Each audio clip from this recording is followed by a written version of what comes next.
this town preying on poor women, and the Gotham police stand twiddling their thumbs. Your evening attire, sir. That was not the suit. I need Alfred. I mean to rid Gotham of the Ripper. He's a skilled hunter, and he's just getting started. You're studying me. You're a fascinating subject. I'm not just another pretty face.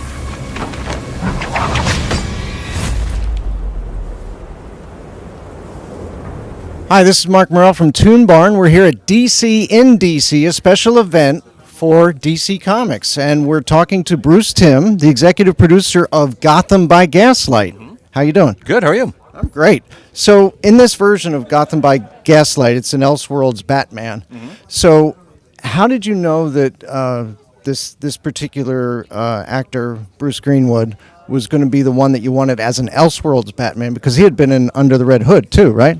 Yeah, I mean, it wasn't so much that I needed to have him be the perfect Gotham by Gaslight Batman. I just needed a really good Batman, and he's proven before that he's like one of our absolute best, actors playing Batman. So it was really more about that. Also, just knowing that he's just a terrific actor in general. I've seen him in lots of different shows and movies, and I know he's really versatile.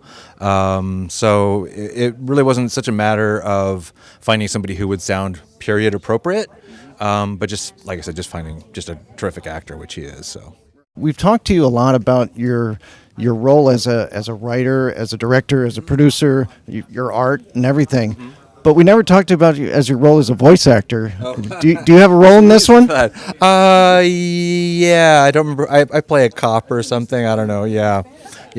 How does this compare to other little small voice parts you've done? It's about the same. It's very short, so that's good. Yeah. No, the reason I usually give myself a part in all these movies is basically I'm not great as a voice actor, but I'm actually pretty good at doing looping for like fight scenes and stuff. So whenever there's a sequence that needs an extra character that we hadn't cast in the original record, I can fill in for them, or sometimes the actor's not available to come in and do their looping, so I'm pretty good at mimicking them.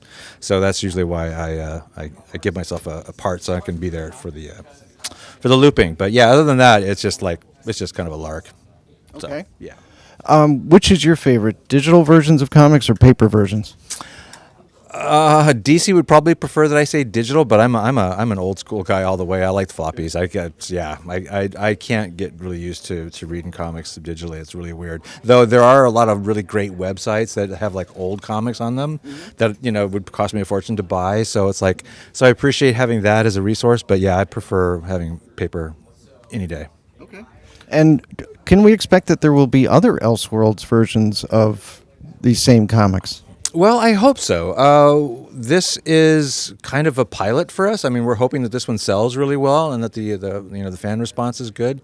And if so, then we're definitely, there's several other Elseworlds properties that we're thinking of doing as a follow-up. So, fingers crossed. Hopefully it'll do really well, and we'll get to do some of those things.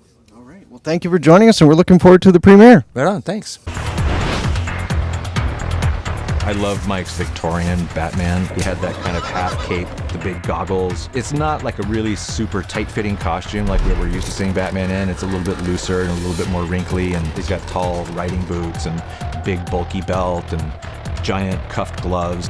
Just the idea that you can actually see Batman's eyes through those big goggles rather than the little squinty white eyes that he normally has kind of gives him a completely different aspect than you're used to seeing. And weirdly enough, that even kind of influenced how we treated the character of Batman and Bruce Wayne in this. I can take care of myself.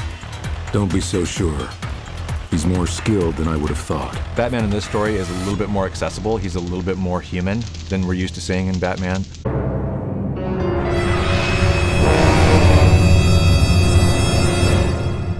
I like to call him the architect of modern superhero animation. You know him from little things like Batman the Animated Series. That's Timm.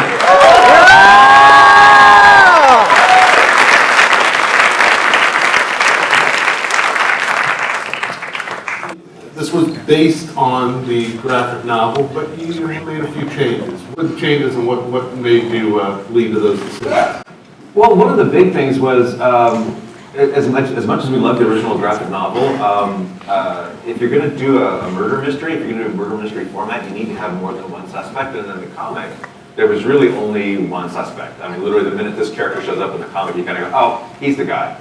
So by expanding the story, one of the things we discussed early on was filling up the cast with more and more suspects, so that you're kind of kept guessing throughout the whole story who we could be. And also early on, Mike Carlin, who we work with at DC Comics, he actually was the editor of the original Elseworlds comic line when they first came out. And he mentioned that one of the things that Gotham by Gaslight didn't do, because it was one of the very first Elseworlds comics, but the later ones did, is that they would take the entire supporting cast of a character and find other roles for them in the new story you were telling. So we said, okay, great. So yeah, so if we're going to use, say, Harvey Bullock and Harvey Dent and Selena Kyle and Hugo Strange, what would they be in this world? And that kind of set us off in all these other different directions in terms of like, okay, Hugo Strange is obviously going to be our alienist, so that means he's going to be in charge of Arkham Asylum. So that sends us to Arkham Asylum. We're going to do a whole set piece there, and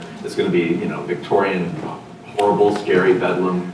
And so it was just kind of, that was the main impetus for the story. We're kind of raring to go on if this sells really well. So everybody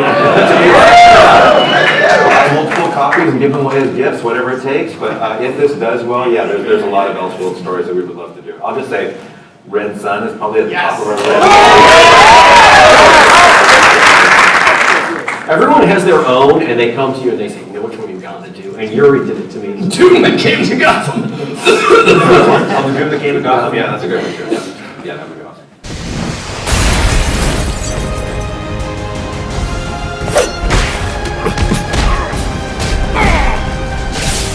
Get off the street. Now!